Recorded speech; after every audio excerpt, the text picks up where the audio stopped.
हरे कृष्णा। सही भक्तों का स्वागत है आज की भगवत गीता क्लास में। तो पहले हम मंगलाचरण करते हैं। ओम अज्ञानतिमिरान्धस्य ज्ञानञ्जनशलाकया चक्षुरुन्मीलितं येन तस्मै श्रीगुरुवे नमः। श्रीचैतन्यमनोभीष्टं स्थापितं येन भूतले स्वयं रूपः कदा मह्यं ददाति स्वपदान्तिकं। वन्देऽहं श्रीगुरो श्रीयुतापदकमलं श्रीगुरून् वैष्णवांश श्रीरूपं साग्रजातं सहगण वितं तं सजीवं साधुवेतं सावधूतं परिजनसहितं कृष्णचैतन्यदेवं श्रीराधा कृष्णपादान् सहगण ललिता श्रीविशाखाद्विषाञ्च। हे कृष्ण करुणा सिंधु दीनबंधो जगतपते गोपेश गोपिका कांता राधा कांता नमस्तते। तप्त कांचन गौरांगी श्री राधे वृंदावनेश्वरी वृषभानुसुते देवी प्रणमामि हरिप्रिये। वाञ्छाकल्पतरुभ्यश्च कृपा सिन्धुभ्य एव च पतितानां पावनेभ्यो वैष्णवेभ्यो नमो नमः। जय श्री कृष्ण चैतन्य प्रभु नित्यानंद श्री अद्वैत गदाधर शिवासादि गौर भक्तवृंद। हरे कृष्णा कृष्ण कृष्णा हरे हरे हरे राम राम राम हरे हरे। रामाय रामभद्राय श्री रामचंद्राय वेदसे रघुनाथाय नाथाय सीताय पते नमः।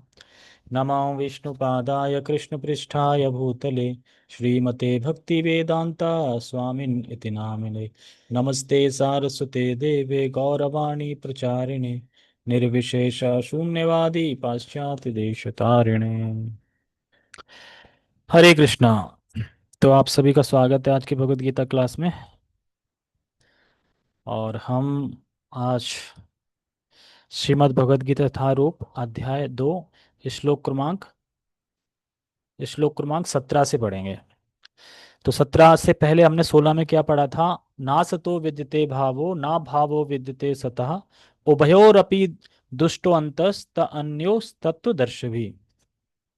यानी कल हमने सीखा था कि आत्मा शाश्वत है और शरीर नित्य परिवर्तनशील है। इसलिए आत्मा का कभी नाश नहीं होता। तो इसीलिए आत्मा और शरीर के लिए शोक करने की आवश्यकता नहीं। यानी अर्जुन को भगवान समझा रहे हैं कि देखो, ना तो शरीर के लिए शोक करो और ना ही आत्मा के लिए शोक करो। क्यों? क्योंकि आत्मा नित्य है, कभी नाश नहीं होता उसका। और शरीर नाशवान है, क्षणभंगुर है, वो हर टाइम क्षण क्षण मर रहा है। इसलिए उसके लिए शोक करने की कोई आवश्यकता नहीं है। तो इसीलिए भगवान प्रैक्टिकल बता रहे हैं, क्योंकि जो अर्जुन है काफी शोकग्रस्त थे। तो भगवान अब एक एक शब्दों से, एक एक श्लोक से उनको ये कंफर्म करना चाह रहे हैं कि किसी भी प्रकार से कोई हानि नहीं है, तुम युद्ध करो। यानी भगवान अपनी पूरी जी जान से मेहनत से उनको समझा रहे हैं, बता रहे हैं। ये भगवत गीता का उपदेश है उनके लिए। ठीक है, तो हम आज के श्लोक में क्या सीखेंगे। आज जो श्लोक है वो भी बहुत अच्छा श्लोक है। 2.17, यानी अध्याय 2 श्लोक क्रमांक 17। इसमें अविनाशी स्थिति आत्मा की अविनाशी आत्मा के अविनाशी स्थिति को दर्शाएंगे या वर्णन करेंगे उसका, कि किस तरीके से जो आत्मा है वो अविनाशी है। पहले बोला कि जो सत्य है यानी आत्मा, उसका उसमें कभी परिवर्तन नहीं होता, वो शाश्वत है। तो अब उसी को बता रहे हैं कि ऐसा नहीं है कि आत्मा किसी कोई अभी कभी फ्यूचर में या फिर आगे चल के कुछ ऐसा हो सकता है कि आत्मा को कोई मार दे। तो भगवान कह रहे हैं नहीं, आत्मा अविनाशी है, आत्मा को कोई नहीं मार सकता। इस आत्मा को कोई नहीं मार सकता। तो आज की थीम यही है कि आत्मा के अविनाशी स्थिति का यहाँ वर्णन किया जा रहा है। तो पहले हम श्लोक उच्चारण करेंगे, फिर पढ़ेंगे। भगवद गीता यथारूप अध्याय 2 श्लोक क्रमांक 17। अविनाशी तु तद्विद्धि येना सर्वम् इदं ततं विनाशमव्यवस्यास्य ना कश्चित् कर्तुमर्हति। अविनाशी तु तद्विद्धि येन सर्वम् इदं ततं। विनाशम् अव्यस्यस्य विनाशम् व्यवस्यास्य न कश्चित् कर्तुम् हरति। अविनाशी तु तद्विद्धि येन सर्वम् इदं ततं। विनाशम् अव्यवस्यास्य न कश्चित् कर्तुम् अर्हति। यानी अविनाशी तू तद्विद्धि, तू मतलब हमेशा होता है लेकिन। लेकिन तो भगवान आगे आगे श्लोकों में बता रहे जाते हैं, इसलिए लेकिन लेकिन लगा रहे हैं। अविनाशी तू तद्विद्धि, तू मतलब लेकिन उस आत्मा को तुम अविनाशी जानो। किस आत्मा को अविनाशी जानो? ये जो मैंने पिछले श्लोक में बताई आत्मा, उसको तुम अविनाशी जानो। ये ना सर्वम इदम ततम, जिससे यह पूरा शरीर व्याप्त है। यानी उस आत्मा को तुम अविनाशी जानो जिससे यह पूरा शरीर अ, जिससे यह पूरा शरीर व्याप जो पूरे शरीर में व्याप्त है। जिससे यह पूरा शरीर व्याप्त है। ये ना सर्वम इदम ततम, जिससे यह जिससे यह पूरा शरीर व्याप्त है। कैसे व्याप्त है? जैसे कमरा होता है छोटा सा, और उस कमरे में बल्ब लगा दो, तो बल्ब एक जगह है, एक जगह ही अपना ठहरा हुआ है, लेकिन उसकी रोशनी पूरे कमरे में आ रही है। तो यानी उसकी रोशनी पूरे कमरे में व्याप्त है। समझ में आ रहा है? रोशनी पूरे कमरे में व्याप्त है। इसी प्रकार से आत्मा हृदय देश से एक जगह पे है, लेकिन उसकी जो चेतना है वो पूरे शरीर में व्याप्त है। इस प्रकार से ये बता रहे हैं कि जैसे इस शरीर बल्ब की रोशनी इस रूम में व्याप्त है, वैसे ही आत्मा की चेतना रूपी रोशनी पूरे शरीर में व्याप्त है। और ये जो चेतना और ये जो चेतना या जो आत्मा का नित्य गुण है, मतलब ये आत्मा का नित्य गुण है जो चेतना। जैसे कि अ, बल्ब अगर आप चालू करोगे तो उसकी रोशनी नित्य गुण है। जैसे ही आप बल्ब चालू करोगे तो रोशनी आएगी आएगी, ऐसा नहीं हो सकता कि बल्ब चालू और रोशनी ना आए। तो ये नित्य गुण है उसका। इसी प्रकार से आत्मा का नित्य गुण है, ये कभी आत्मा से अलग नहीं किया जा सकता। यानी चेतना आत्मा का जो गुण है चेतना, जो पूरे शरीर में व्याप्त है, उसको अलग नहीं किया जा सकता। जैसे आत्मा का कभी नाश नहीं होता, तो चेतना का भी कभी नाश नहीं होता है।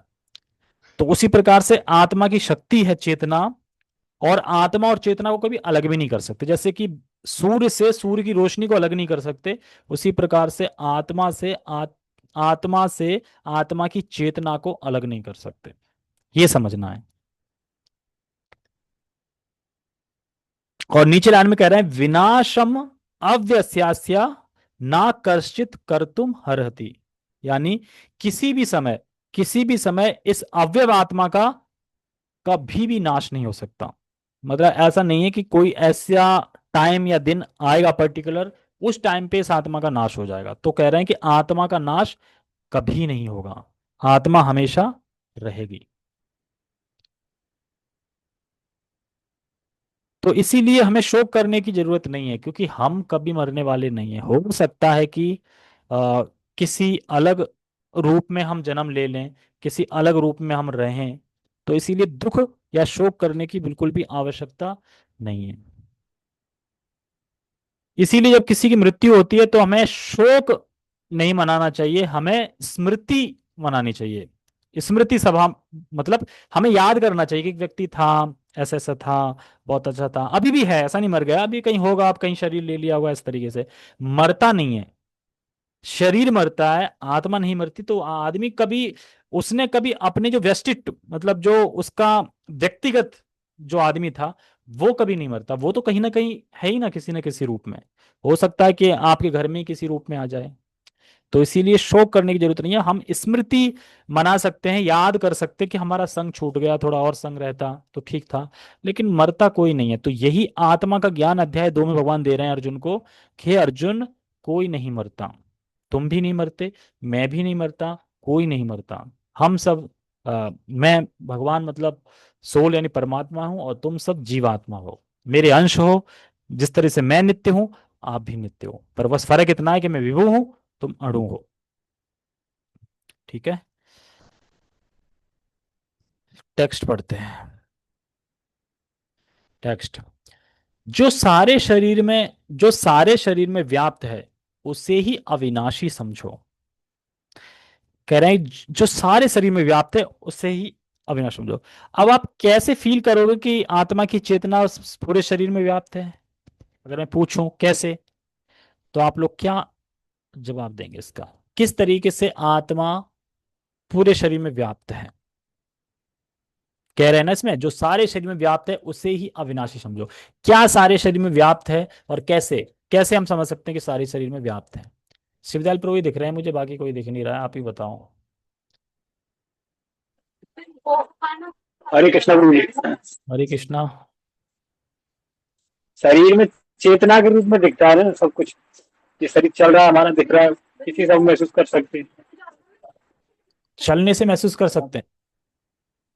चेतना चेतना के हिसाब से समझ सकते हैं, सोच सकते हैं। जैसे कुछ चेतना नहीं रहेगी, वो अपनी जो आत्मा नहीं रहेगी तो शरीर तो एकदम शून्य हो जाएगा ना, चलना वलना बंद हो जाएगा, उसी से पता तो लगता है ना। वो तो आत्मा निकल गई ना, तो शरीर तो अपने आप ही डेड हो जाएगा। लेकिन ये क्या मतलब है कि जो सारे शरीर में व्याप्त है उसे ही अविनाशी समझो?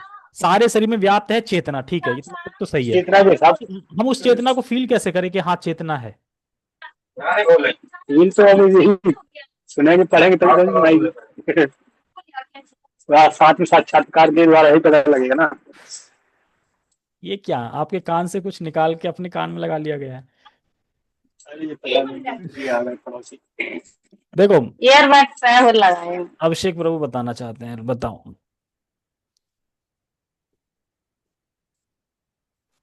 हरे कृष्णा। हाँ। तो इसमें वो होगा जैसे कि अगर शरीर में जो आत्मा है तो उसकी वजह से ही जो शरीर में परिवर्तन हो रहे हैं, तो ये दिख रहा है, इससे पता चल रहा है कि शरीर में आत्मा है। आत्मा है वो तो सबको पता है।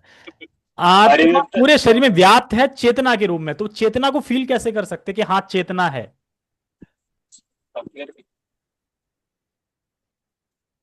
हाँ,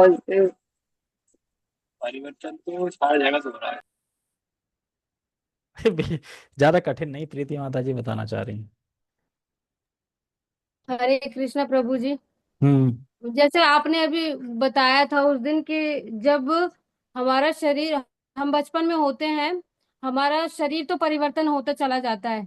जो आत्मा है वो चेतना अवस्था में वैसे ही रहता है। जैसे मान लो मैं सोचती हूँ कि मैं बचपन में ऐसी थी, हमारा बचपना नहीं जाता, हम उसी चेतना में अभी भी व्यवस्थित है। आत्मा जो सोचता है ना वो बदलता नहीं है कभी। पर शरीर परिवर्तन होता है, हर एक चीज परिवर्तन, तो वो हमारा बुद्धि अभी भी वहीं रुका हुआ है। चेतना जैसा सोचता था ना आत्मा, वही सेम चीज है।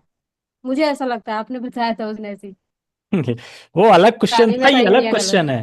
पहले आप क्वेश्चन को समझो। क्वेश्चन मुझे सुना ही नहीं था। मैं क्वेश्चन अभी सुना वो ही नहीं? फोन कॉल आ गया था घर से। नहीं, अच्छा वो अच्छा। कॉल आ गया था ना घर से। हाँ, अच्छा अच्छा। क्वेश्चन ये बता है कि दीजिए क्वेश्चन। यहाँ पे शिला प्रभुपाद जी लिख रहे हैं, माइक माइक का मेरा, जो सारे शरीर में व्याप्त है उसे ही अविनाशी समझो। तो सारे शरीर में व्याप्त क्या है? आत्मा तो पूरे शरीर में व्याप्त है नहीं। आत्मा की जो शक्ति है, यानी चेतना रूप चेतना, वो व्याप्त है। तो उस चेतना को हम फील कैसे करें कि हाँ चेतना है? देखो इजी है बिल्कुल चेतना को फील करना। अपने ही हाथ से अपने यहाँ को काटो, यहाँ पे काट के देखो हाँ। ऐसे, दर्द हो रहा है? हम्म। हाँ, महसूस होता है कट तो का। ये दर्द महसूस किस वजह से हो रहा है?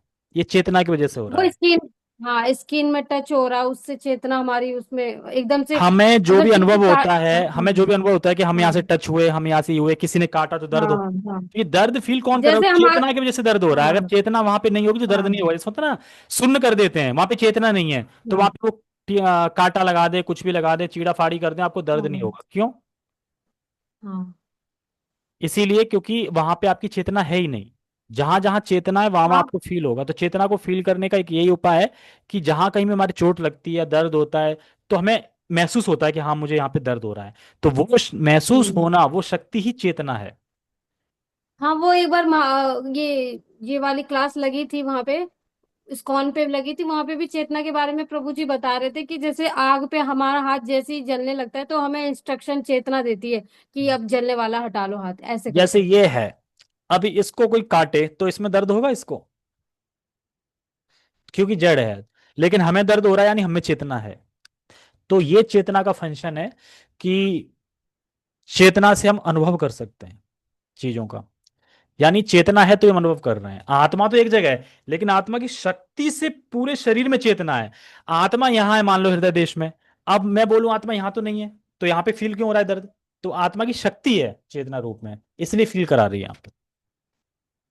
ठीक है, तो हम पढ़ते हैं आगे। नहीं, बहुत बड़ा तात्पर्य दिया है इसमें शिला प्रभुपाद जी ने, क्योंकि शिला प्रभुपाद जब मायावादी को धोना चाहते हैं तो वो तात्पर्य बड़ा लिख देते हैं। जो सारे शरीर में व्याप्त है उसे ही अविनाशी समझो। उस अवयव आत्मा को नष्ट करने में कोई भी समर्थ नहीं है, यानी कोई भी ऐसा माइका लाल नहीं है, कोई भी ऐसा बॉडी गार्ड या बॉडी हाई फाई इंसान या कोई भी असुर है नहीं जो कि आत्मा का विनाश कर दे। आत्मा को कभी भी नष्ट नहीं किया जा सकता, आत्मा को नष्ट करने में कोई समर्थ नहीं है, क्योंकि वो नित्य है, जैसे भगवान नित्य है वैसे ही है।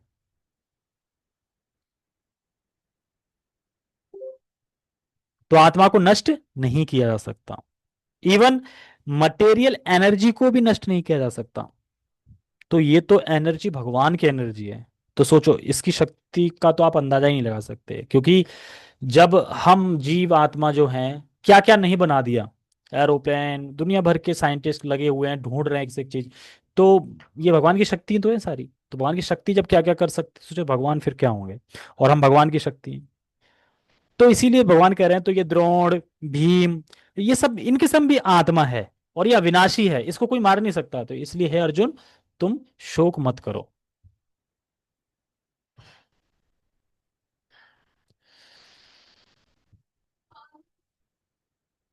तात्पर्य, तात्पर्य पढ़ने से पहले मैं एक चीज और आपको बताना चाहता हूं कि इसमें शिला प्रभुपाद जी ने दो तीन चीजें ली हैं, समझाई हैं इस श्लोक में। जैसे कि चेतना के बारे में, कि चेतना का एक फंक्शन और है, उसको बोलते हैं धर्मभूत ज्ञान। धर्मभूत ज्ञान, धर्मभूत अलग अलग नहीं है, धर्मभूत एक साथ वर्ड है, और ज्ञान। तो इससे भी हम समझ सकते हैं कि हाँ, हम आत्मा हैं और हमारे अंदर जो चेतना है वो पूरे शरीर में व्याप्त है छोटा सा, लेकिन समझ नहीं पाते लोग। क्यों? माया के प्रभाव से। क्योंकि वो समझते हैं कि हम तो भगवान से कोई हमारा संबंध नहीं है, हम तो भगवान खुद ही हैं, या भगवान से क्या करना है, हम तो खुशी हैं, संपन्न हैं। तो ये सब माया के कारण होता है। तो धर्मभूत ज्ञान, तो इसको समझना बहुत जरूरी है। इसको क्या समझते हैं? धर्मभूत ज्ञान जो है ये आत्मा का नित्य गुण है, और ये आत्मा से कभी अलग नहीं किया जा सकता। यानी ये ज्ञान, धर्मभूत ज्ञान, ये आत्मा से कभी अलग नहीं किया जा सकता। ये धर्मभूत ज्ञान ही हमें सिखाता है कि हाँ, आप समझदार हो, आप हो। बाकी कोई भी पशु हो या जानवर हो या कोई भी जड़ पदार्थ हो, उसमें ये धर्मभूत ज्ञान नहीं होता। धर्मभूत ज्ञान सिर्फ मनुष्य में होता है, और ये आत्मा के कारण ही होता है। सबसे पहला सिम्टम है, हर व्यक्ति जो यहाँ जूम पे उपस्थित है वह यह जान रहा है कि यहाँ पे कितने व्यक्ति हैं क्लास में। ये आपको समझ में आ रहा है ना कि कितने लोग हैं इस क्लास में? या मान लो आप किसी ऑफलाइन क्लास में बैठे हैं, तो आपको पता है कि कितने लोग हैं क्लास में, 1 2 3 4 5 6 7 8। अच्छा, 8 लोग क्लास ले रहे हैं, ये आपको पता है। वह जान रहा है कि हाँ, यहाँ पे कितने व्यक्ति क्लास ले रहे हैं, और वह अनुभव कर रहा है। अब मैं बोलूं, क्या ये स्टैंड अनुभव कर रहा है कि यहाँ पे कितने लोग क्लास ले रहे हैं? ये स्टैंड अनुभव कर रहा है कि यहाँ पे कितने लोग क्लास ले रहे हैं? आप अनुभव कर रहे हो कि हाँ, कितने लोग क्लास ले रहे हैं? तो ये धर्मभूत ज्ञान। आप अनुभव कर सकते हो कि हाँ, मैं हूं और भी लोग हैं यहाँ पे, लेकिन स्टैंड ये नहीं कर सकता। तो यही है कि जो आत्मा की चेतना है उसका ये नित्य गुण है, जिससे हम समझ सकते हैं। यानी हर व्यक्ति अनुभव कर रहा है कि वह यहाँ है। तो दो चीजें हैं इसमें मेन, मेरा अस्तित्व है यानी मैं हूं। धर्मभूत ज्ञान है, उसमें पहली चीज आती मैं हूं, ये सब जानते हैं मैं हूं। आप जहां भी जाते हैं, जहां भी खाते हैं पीते हैं, आपको ये हमेशा याद रहता ना मैं हूं। ठीक है। और दूसरा है कि मैं दूसरों से अलग हूं, भिन्न हूं, मतलब और जो आदमी खड़े हैं मैं उनसे अलग हूं। ये दो ज्ञान है, ये दोनों ज्ञान आत्मा की नित्य ज्ञान है, ये हमेशा रहेगा। आत्मा का ये नित्य गुण है, इसको धर्मभूत ज्ञान बोलते हैं, कि मैं हूं और मैं औरों से अलग हूं। बस ये दो ज्ञान है, मैं हूं और मैं दूसरों से अलग हूं। ये सबको ज्ञान रहता है कि नहीं रहता है? मनुष्यों में अगर अब कुत्तों से पूछा जाए कि कुत्ता है, और दूसरों से अलग है तो शायद वो ना बता पाए, क्योंकि उसकी चेतना डाउन लेवल पर रहती है। लेकिन हमारी चेतना इतनी विकसित है कि हमें हमेशा याद रहता है कि मैं हूं और मैं दूसरों से अलग हूं। मतलब बाकी सब लोगों से मैं अलग हूं, मैं व्यक्तिगत एक अलग हूं, वो व्यक्तिगत अलग है, वो व्यक्तिगत अलग है, उसकी एक अलग इच्छा है, मेरी अलग इच्छा है। ये सब इसी को बोलते हैं व्यष्टि आत्मा, यानी इंडिविजुअल आत्मा। वो अपनी अपनी अपनी अपनी अपनी ऐसे करके। तो ये दो चीज है, मेरा अस्तित्व है यानी मैं हूं, और मैं दूसरों से भिन्न हूं, अन्यों से भिन्न हूं। इसी को कहते हैं धर्मभूत ज्ञान, और ये आत्मा का गुण है। इसे आत्मा से कभी अलग नहीं किया जा सकता। ये शरीर का ज्ञान नहीं है धर्मभूत ज्ञान, ये आत्मा का ज्ञान है। यानी जहां आत्मा है और जो विकसित चेतना है, तो उसे ये होगा कि मैं हूं और मैं दूसरे से अलग हूं। कुत्ते भी जहां तक है वहां तक थोड़ा तो मैनर जानते हैं कि मैं हूं और मैं इस कुत्ते से अलग हूं, तभी तो लड़ते हैं कुत्ते। कुत्ते भी ये मेरा एरिया है, ये मेरा एरिया है, तभी तो लड़ रहे हैं। वो जानते हैं मैं हूं और वो अलग है कुत्ता, वो भी ये जानते हैं। तो यानी तो इसीलिए एक व्यक्ति क्लास किसको दे सकता है? जो ये जानता है कि मैं हूं और मैं दूसरों से अलग हूं। बाकी किसी जड़ मैटर को क्लास नहीं दी जा सकती। आप लोग आ रहे हैं इसीलिए दे रहा हूं, अगर आप लोग कोई ना आए तो मैं किसको दूंगा क्लास? खुद को तो नहीं दे सकता इस तरीके से। ठीक है, तो धर्मभूत ज्ञान समझ में आ गया? सिद्धार्थ प्रभु आप बताना धर्मभूत ज्ञान का मतलब क्या है? ये नित्य नित्य है, ये हमेशा गुण रहेगा आप में, ये क्वालिटी। हरे कृष्णा। हरे कृष्णा।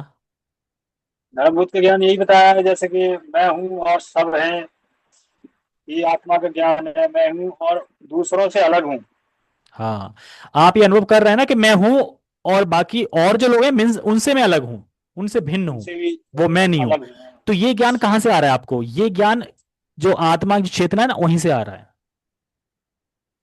ये ज्ञान सबको रहता है ना, ये ज्ञान ऐसा नहीं कि पढ़े लिखने के बाद आता है। ये ज्ञान नित्य है और हमेशा से ही रहता है कि हाँ मैं हूं और मैं दूसरे से अलग हूं, मतलब उससे यही भिन्न आत्मा हूं। वो का। एक अलग है, मैं एक अलग हूं। ये ज्ञान हमेशा रहता है सब में, क्योंकि ये नित्य ज्ञान है। इस ज्ञान को कोई पढ़ाता नहीं है कहीं पे कि आप हो, आप दूसरे से अलग हो। तो इसी को धर्मभूत ज्ञान बोलते हैं। इंडिविजुअल हूं, व्यक्तिगत, हाँ। सिखा लेती हूँ। ठीक है, हम तात्पर्य पढ़ते हैं। इस श्लोक में संपूर्ण शरीर में व्याप्त आत्मा की प्रकृति का अधिक स्पष्ट वर्णन हुआ है। कैसे? इसमें करना है, इस श्लोक में संपूर्ण शरीर में व्याप्त आत्मा की प्रकृति क्या है? वही आत्मा की शक्ति, चेतना, उसका वर्णन हुआ है। तो कैसे पता चलेगा? चोट लगने पे पता चलेगा कि हाँ मुझे यहां दर्द हो रहा है, यानी चेतना यहां पे है। उससे सभी लोग समझते हैं कि जो सारे शरीर में व्याप्त है वह चेतना है। प्रत्येक व्यक्ति को शरीर में किसी अंश या पूरे भाग में सुख दुख का अनुभव होता है, किंतु चेतना की यह व्याप्ति किसी के शरीर तक ही सीमित रहती है। जैसे यहाँ बताया मैंने कि रूम का बल्ब एक रूम में जल रहा है तो उसकी रोशनी सिर्फ रूम में रहेगी, बाहर नहीं जाएगी। ठीक है, पर भगवान तो उसी प्रकार से जो एक इंडिविजुअल आत्मा है, उसको अपने सुख दुख का भाव रहता है, मतलब भान रहता है कि मेरे शरीर में क्या दुख है, मेरे यहाँ कटेगी। दूसरे के शरीर का कुछ भी उसे पता नहीं रहता। जैसे कि एक रूम में बल्ब जल रहा है तो उसी रूम में उजाला हो रहा है, दूसरे रूम में जल रहा है तो उसमें उजाला हो रहा है। पहले वाले रूम को दूसरे वाले रूम का नहीं पता है। इसी प्रकार से हम जो जीवात्मा है, प्रत्येक व्यक्ति को अपने शरीर या अंश में, पूरे भाग में सुख दुख का अनुभव होता है, किंतु चेतना की यह व्याप्ति किसी के शरीर तक ही सीमित रहती है। मतलब मेरी चेतना है, मान लो, तो मुझे अपने शरीर की चेतना तक ही तो पता है, मुझे नहीं पता कि आपके शरीर में कहाँ दर्द हो रहा है। तो ये वैसे ही है जैसे 13वां अध्याय या 14वां अध्याय कौन सा आता है, क्षेत्र क्षेत्रज्ञ, वैसा ही ज्ञान है। जैसे भगवान सभी के क्षेत्रों को जानते हैं और एक व्यक्ति खुद के क्षेत्र को जानता है, तो उसी प्रकार से हम सिर्फ अपने शरीर के सुख दुख, यानी हमारी चेतना हमारे शरीर तक ही सीमित है। ऐसा नहीं कि हमारी चेतना किसी दूसरे के शरीर में भी है, उस वो क्या कर रहा है, उसे क्या फील हो रहा है, वो भी हमें पता चल जाए, वो हमें पता नहीं चलता। ये चीज बता रहे हैं। लेकिन जो भगवान है वो सबकी चेतना को जानते हैं, वो सब में व्याप्त है, परमात्मा रूप में सब में व्याप्त है। उन्हें सबके सुख दुख का पता है। एक शरीर के सुख तथा दुख का बोध दूसरे शरीर को नहीं हो पाता। ये तो आप समझ ही रहे हैं कि एक शरीर के दूसरे सुख का बोध नहीं होता कि आपके शरीर में क्या हो रहा है, मेरे शरीर में क्या हो रहा है। हमें सिर्फ अपने शरीर का पता होता है। फलतः प्रत्येक शरीर में व्यष्टि आत्मा है, और इस आत्मा की उपस्थिति का लक्षण व्यष्टि चेतना द्वारा परिलक्षित होता है। ठीक है, टेस्ट लिया जाए। कहाँ है प्रीति माता जी, कहाँ है चली गई। हाँ, बताओ व्यष्टि आत्मा क्या होता है। ऐसी आत्मा वही है जो महसूस करता है कि मैं अलग हूँ सबसे। मुझे जो महसूस होगा वो दूसरे को महसूस नहीं होगा। अगर मुझे बुखार है, कितने परसेंट में कितना पेन हो रहा है, वो मुझे ही महसूस होगा। और मेरे आसपास अलग अलग आत्माएं हैं। मुझे एहसास हो रहा है इस चीज का कि व्यष्टि अलग महसूस कराता है अपने आप को। मतलब हम्म। कि मैं अलग आत्मा हूँ, ये अलग आत्मा है, एक नहीं है आत्मा।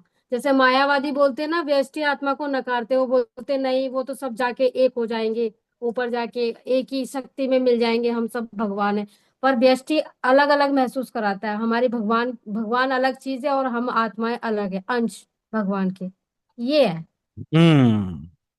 तो यही समझना है कि व्यष्टि आत्मा का मतलब यही है, इंडिविजुअल, यानी व्यक्ति का यानी जैसे आप व्यक्तिगत रूप से अनुभव कर रहे हैं।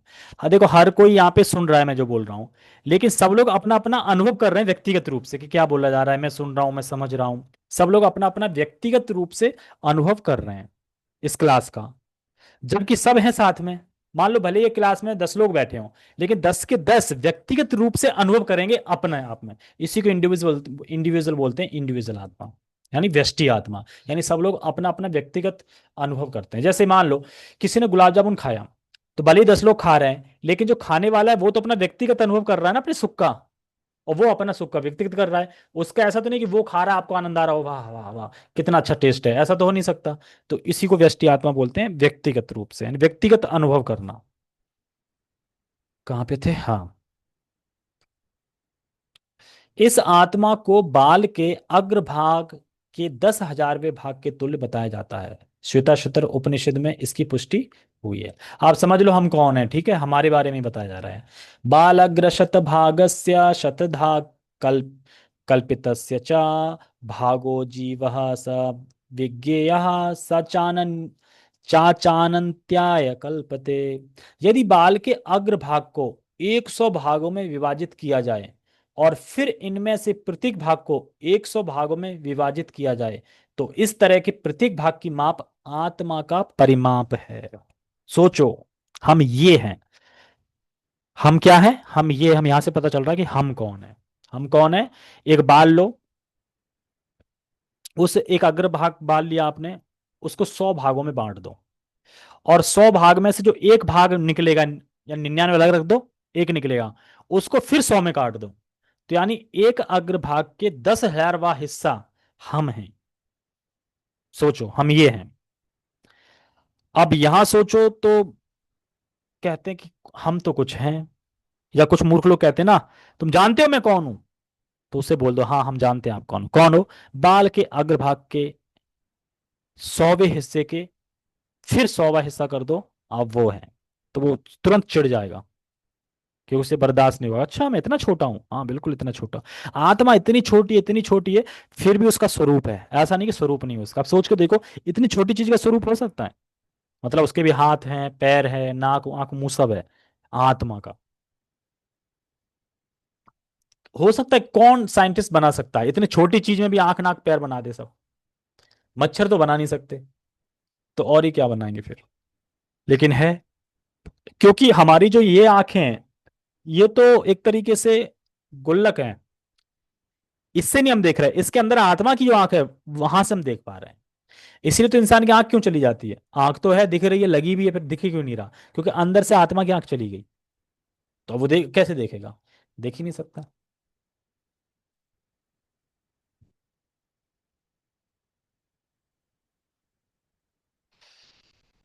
ठीक है, तो इसमें शिला प्रभुपाद जी आत्मा को ही समझा रहे हैं पूरा। अभी 3 4 श्लोक और कोट करेंगे, उन सब में आत्मा को ही समझा रहे हैं कि किस तरीके से आत्मा अणु है, भगवान विभु हैं। ये सब चीजें इसमें समझाएंगे आगे, मतलब पूरा सूक्ष्म पर समझा रहे हैं कि अलग अलग श्लोकों से समझाएंगे। क्या बोलना है भाई। हरे कृष्णा। हरे कृष्णा। आत्मा की कोई चीज तो नष्ट नहीं होती, तो फिर दिखाई क्यों बंद हो जाती? मतलब इस चीज, इस आंख से तो नहीं देख रहा है, आत्मा की आंख से देख रहा है, फिर मतलब ये, फिर उसकी जैसे आंख क्यों चली जाती है, आप बोल रहे हैं? देखो, नष्ट क्यों हो जाती, क्यों नहीं दिखाई देती? ये नहीं बोल रहा हूं कि आंख नष्ट हो जाती है। वो फिर अगला अच्छा, शरीर उसको धारण नीच करेगा, उसमें तो जाति उसे मतलब। दिखाई देगा ना। उसके कर्मों में कुछ ऐसा, उसने कुछ कर्म ऐसे करके आया होगा कि जो अंधा बनेगा वो। तो आत्मा की लाइट जो है वो बंद कर दी भगवान ने, क्योंकि उसे कष्ट उतना भोगना है उतने जीवन तक। उसके बाद जब नया शरीर मिलेगा तो उसमें आंख फिर होगी सही। ऐसा थोड़ी आंख नष्ट होगी अब ना आंख नहीं आएगी उसकी। वो तो उस वही तो। उसको सजा देने के लिए एक तरीके से, ताकि दिखाई ना दे। कभी तो क्या होता है कि भौतिक आंखों की वजह से ऐसा होता है कि भौतिक आंख खराब हमारी फिर इस वजह से। और कभी कभी ऐसा होता है कि स्पिरिचुअल मतलब आंख तो ठीक है, लेकिन आप रोशनी चली गई, अंदर से ही रोशनी चली गई। अंदर से ही रोशनी नहीं है तो कैसे? देखो, एक डॉक्टर भी उतने हद तक ही आपकी आंख को बना सकते हैं जितने हद तक कि अंदर की रोशनी आपकी कंप्लीट है। कभी कोई डॉक्टर कहता है आपकी आंख नहीं बन सकती, क्यों? अरे अंदर से ही रोशनी खत्म है तो बनेगी कैसे आंख? तो यानी ये आंख में ताकत नहीं, आंख के अंदर जो, ये तो गोलक है। जैसे कि कैमरा होता है, मोबाइल के कैमरे के पीछे जो कांच पूरा बना रहता है, हमें लगता है कि वहां से फोटो खिंच रही है, वो तो शीशा है एक तरीके से, एक लोगो बना दिया गया है। मेन कैमरा तो अंदर है, प्लेट के अंदर, वहां से वहां लगा है, वहां से वो कैच करता है। इसी प्रकार से अंदर है कैमरा। ठीक है, कहाँ पे थे? यदि बाल के अग्र, ये तो पढ़ लिया हमने, ठीक है। इसी प्रकार यही इसी प्रकार यही कथन निम्नलिखित श्लोक में मिलता है, मतलब सेम टू सेम ही है। केशाग्रशत भागस्य शतांशा सादृशात्मक जीव सूक्ष्म स्वरूपोयम संख्यातीतो ही चित्कणा। आत्मा के परमाणुओं के अनंत कण है। जैसे कि जब शरीर, जो सूर्य की किरणें होती हैं, सूर्य की जो किरणें आती हैं तो उसमें बहुत सारी किरणें होती हैं। उसी प्रकार से आत्मा के जो परमाणु के अनंत कण हैं, बहुत सारे, अनलिमिटेड, गिन नहीं सकते। जो माप में कितने, बाल के अगले भाग नोक के 10,000वें भाग के बराबर है। इस प्रकार आत्मा का प्रत्येक कण भौतिक परमाणु से भी छोटा है। यानी भौतिक परमाणु भी इतना छोटा कोई नहीं बना होगा जितना छोटा आत्मा है। और ऐसे असंख्य कण है। यह अत्यंत लघु आत्मस्फुलिंग, आत्मस्फुलिंग मतलब चिंगारी, भौतिक शरीर का मूल आधार है। और इस आत्मस्फूलिंग का प्रभाव सारे शरीर में उसी तरह व्याप्त है जिस प्रकार किसी औषधि का प्रभाव व्याप्त रहता है। जैसे हम गोली खाते हैं पेट में, लेकिन उस गोली का असर पूरे शरीर में व्याप्त रहता है। रहता है कि नहीं रहता है? पूरे शरीर, मान लो कि आपके पैर में दर्द हो रहा है, तो गोली खिला देगा पेट में, तो पेट से हाथ का दर्द या पैर का दर्द कैसे ठीक हो गया? यानी वो व्याप्त हो जाता है पूरे में। उसी प्रकार से जो आत्मा की चेतना है, जो वो पूरे शरीर में व्याप्त रहती है और अपना कार्य करती है। जो 5 प्रकार की प्राण वायु होती हैं वो भी आत्मा से ही शक्ति प्राप्त करती हैं। और उस प्राण को संयमित रखने के लिए, प्राण को पूरा रखने के लिए हमें ये भोजन पानी वानी सब चाहिए होता है। आत्मा को नहीं चाहिए। आत्मा को तो ना भूख लगती ना प्यास लगती, सुना है हमने। तो भूख प्यास किस लगती है? शरीर को भी नहीं लगती, क्योंकि शरीर को मरने के बाद आप खिलाओ उसको, खाएगा वो, मांगेगा कि मुझे दो, खाना नहीं। प्राण जो होते हैं उसको भूख लगती है, उसको देना होता है खुराक, नहीं तो प्राण बिल्कुल सूख जाएंगे तो आप थक जाओगे अपने आप। तो मेन जो 5 प्रकार के प्राण वायु होते हैं, उपान अपान अवान उड़ान ऐसे करके, उनको चाहिए होता है। और उनको शक्ति कहाँ से मिलती है? चेतना से। ये चीज बताई जा रही है, बताएंगे भी आगे। ठीक है, कहाँ पे थे? हाँ, भौतिक शरीर का मूल आधार है और इस आत्म स्फूलिंग का प्रभाव सारे शरीर में, ये पढ़ लिया, ठीक है। आत्मा की यह धारा, विद्युत धारा, सारे शरीर में चेतना के रूप में अनुभव की जाती है। और यही यही आत्मा के अस्तित्व का प्रमाण है। सामान्य से सामान्य व्यक्ति भी समझ सकता है कि यह भौतिक संयोग के फलस्वरूप नहीं है, अपितु आत्मा के कारण है। लेकिन मूर्ख, जो पापी व्यक्ति होते हैं, वो इस चीज को नहीं समझ पाते। वो समझते हैं भौतिक संयोग से सारा कुछ हो रहा है। अरे भैया, आत्मा की उपस्थिति के कारण ये सारा शरीर में जो हमारी चेतना वेतना जो चल रही है, सब आत्मा के होने की वजह से हो रहा है सब। नहीं तो आप कितना भी मटेरियल ला लो अपना, बहुत सारे रासायनिक मिला के बना लो, शरीर नहीं बना सकते। इसलिए मुंडक उपनिषद में सूक्ष्म परमाणविक आत्मा की और अधिक विवेचना हुई है।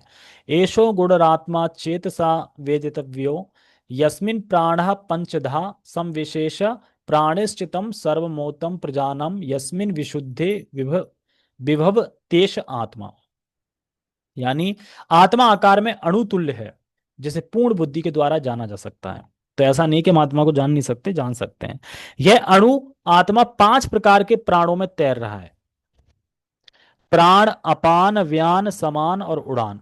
यह हृदय के भीतर स्थित है और देहधारी जीव के पूरे शरीर में अपने प्रभाव का विस्तार करता है। तो यानी ये 5 प्रकार के प्राण हैं। और आत्मा, आत्मा जो है, आत्मा तो हो गया सारा कुछ, मेन आत्मा हो गई। फिर जो 5 प्रकार के प्राण है तो ये पूरे शरीर में फैल रही हैं। इसी में ही आत्मा की जो चेतना है वो फैल रही है पूरे शरीर में, क्योंकि हवा तो पूरे शरीर में फैल रही है, तो उस प्रकार चेतना भी पूरे शरीर में फैल रही है, स्थित है, और देहधारी जीव के पूरे शरीर में अपने प्रभाव का विस्तार करता है। जब आत्मा को 5 वायुओं के कल्मश से शुद्ध कर लिया जाता है तो इसका आध्यात्मिक प्रभाव प्रकट होता है। तो ये सब एक्चुअली हठयोग के बारे में बता रहे हैं शिला प्रभुपाद जी, कि हठयोग कोई अगर अच्छे तरीके से प्राणायाम वगैरह करता है तो वो अपने प्राण वायु को एडजस्ट कर लेगा और प्राण वायु से अपनी आत्मा को मुक्त कर लेगा, क्योंकि प्राण वायु 5 प्राण वायु में फंसी आत्मा, उसको मुक्त कर लेगा और मुक्त हो जाएगा, ऐसा बता रहे हैं। हठ योग का प्रयोजन विविध आसनों द्वारा उन 5 प्रकार के प्राणों को नियंत्रण करना है जो आत्मा को घेरे हुए है। यह योग किसी भौतिक लाभ के लिए नहीं अपितु भौतिक आकाश के बंधन से अणु आत्मा की मुक्ति के लिए किया जाता है। यानी योग किस लिए किया जाता है? भोग से हम दूर हो जाएं, भोग से विरक्त हो जाएं और आत्मा को मुक्त करके और धाम चले जाएं, जो भी है मुक्ति प्राप्त कर लें। इसलिए योग बताया गया है, मुक्ति के लिए किया जाता है योग। लेकिन यहाँ पे योग क्यों करते हैं? भोग के लिए करते हैं कि मैं अच्छा हो जाऊं, बढ़िया हेल्थ हो जाए तो अच्छा खा पाऊं। तो उल्टा हो गया है पूरा। योग पहले होता था मुक्ति के लिए, अब योग होता है भोग करने के लिए। इस प्रकार अणु आत्मा को सारे वैदिक साहित्य ने स्वीकारा है और प्रत्येक बुद्धिमान व्यक्ति अपने व्यवहारिक अनुभव से इसका प्रत्यक्ष अनुभव करता है। केवल मूर्ख व्यक्ति ही इस अणु आत्मा को सर्वव्यापी विष्णु तत्व के रूप में सोच सकता है। अणु आत्मा का प्रभाव पूरे शरीर में व्याप्त हो सकता है। अणु आत्मा हो सकता है। मुंडक उपनिषद के अनुसार यह अणु आत्मा प्रत्येक जीव के हृदय में स्थित है और चूंकि भौतिक विज्ञानी इस अणु आत्मा को माप सकने में असमर्थ हैं, उसे उनमें से कुछ यह अनुभव करते हैं कि आत्मा है ही नहीं। तो वैज्ञानिक लोग क्या करते हैं कि वो कहते हैं कि देखो, एक व्यक्ति जो मरणासन में है उसको एक एक कांच के एक बॉक्स में बंद कर लेंगे और चारों तरफ से कांच बंद होगा और कहेंगे देखो आत्मा नाम की कोई चीज नहीं होती, अभी व्यक्ति मरेगा तो कुछ नहीं निकलेगा, क्योंकि आत्मा होगी तो कहीं ना कहीं से तो निकलेगी, तो ये शीशा क्रैक होगा। लेकिन वो नहीं जानते कि आत्मा इतनी अणु है कि अगर वो शीशे का कांच बनाएंगे तो शीशे के कांच में भी परमाणु होते हैं छोटे छोटे, वो उनमें से भी निकल जाएगी। लेकिन वैज्ञानिक सोचते हैं कि नहीं, होती नहीं, आत्मा होती नहीं है। तो ऐसे ऐसे फिर खोजते रहते हैं ऐसे करते करते, और फिर भी खोज पूरी कर नहीं पाते हैं, जबकि शास्त्र में साफ साफ भगवत गीता में लिखा है कि आत्मा है, व्यष्टि है, ये ज्ञान है, सब कुछ बताया हुआ है। व्यष्टि आत्मा तो निसंदेह परमात्मा के साथ साथ हृदय में है, यानी आत्मा परमात्मा दोनों हृदय में है। परमात्मा देखते रहते हैं, अप्रूवल देते रहते हैं बस। नियमितता, मतलब कि अनुमंता, अनुदृष्टा, ऐसे करके कुछ, मतलब देखते हैं, अप्रूवल देते हैं बस। इसलिए शारीरिक गतियों की सारी शक्ति शरीर के इसी भाग से उद्भूत है। मतलब सारी शक्ति किससे है? अ, ये उससे, आत्मा से है, उद्भूत है। मतलब जो भी हमारे अंदर शरीर में शक्ति आ रही वो सब आत्मा की चेतना से उद्भूत है। किसी लोहे में या किसी जड़ पदार्थ में वो खुद से नहीं कार्य कुछ कर सकता, क्योंकि उसके अंदर शक्ति नहीं है। जो लाल रक्तकण फेफड़ों से ऑक्सीजन ले जाते हैं वे आत्मा से ही शक्ति प्राप्त करते हैं। तो वैज्ञानिक ये नहीं समझ पाते कि इसलिए बता रहे हैं हृदय को शक्ति कहाँ से मिलती है। देखो, वो ये कहते हैं कि देखो, पूरा शरीर चलता है हृदय से, हृदय धक धक कर रहा है तब तक हम जिंदा रहते हैं, जैसे ही हृदय धक धक करना बंद कर देगा हम मर जाएंगे। लेकिन वो ये नहीं बता पाते जो धक धक कर रहा है ये कौन कर रहा है, ये किस शक्ति से धक धक हो रही है। वो बस ये नहीं समझते ये आत्मा की शक्ति से धक धक धक धक हो रही है। वो कहते हैं कि नहीं, बस ये धक धक हो रही है, ये किससे हो रही है नहीं पता, बस ये धक धक हो रही है, यही मैन है, यही प्राण है, धक धक बंद हो गई तो आप मर जाओगे। इस तरीके से बोलते हैं। ऑक्सीजन ले जाते हैं, आत्मा से शक्ति प्राप्त करते हैं। अतः जब आत्मा इस स्थान से निकल जाता है तो रक्तोत्पादक फ्यूजन बंद हो जाता है, मतलब दिल का धड़कना बंद हो जाता है। औषधि विज्ञान लाल रक्त कणों की महत्ता को स्वीकार करता है, किंतु वह यह निश्चित नहीं कर पाता कि शक्ति का स्रोत आत्मा से ही शक्ति प्राप्त करते हैं। सॉरी, कहां पे था?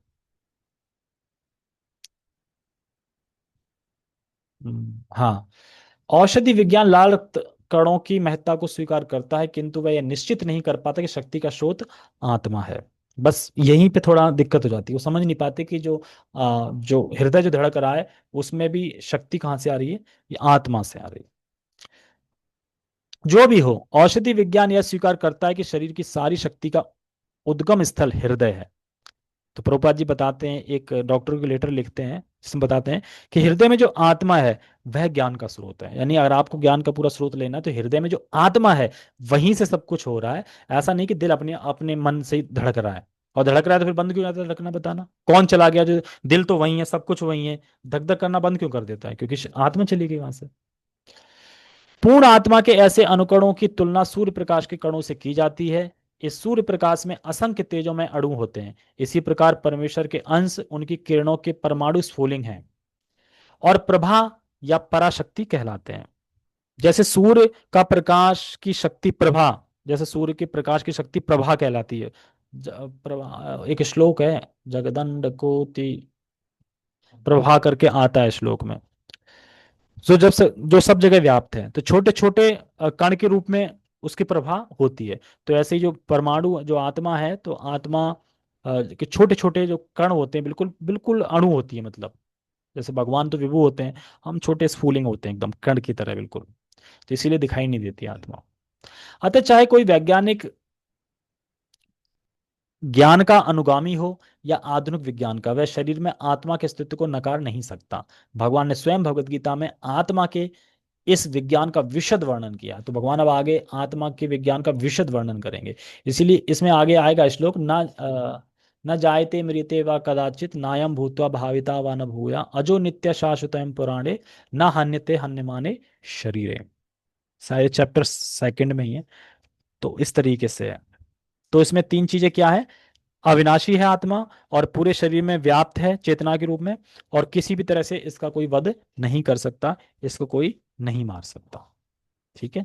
इसी को धर्मभूत ज्ञान बोलते हैं, कि जो आत्मा आप अनुभव करते हो व्यक्तिगत रूप से, मैं हूं और मैं औरों से अलग हूं। ओके। हरे कृष्णा। थोड़ा आत्मा को समझना थोड़ा कठिन लग सकता है, क्योंकि इसमें डिफरेंट डिफरेंट चीजें आती हैं, है ना। लेकिन फिर भी इतना ज्यादा नहीं है, अगर समझेंगे ध्यान से, दोबारा पढ़ेंगे इसको तो समझ में आ जाएगा। ओके। हरे कृष्णा। जगत गुरु श्रील प्रभुपाद की जय। श्रीमद् भगवद गीता की जय।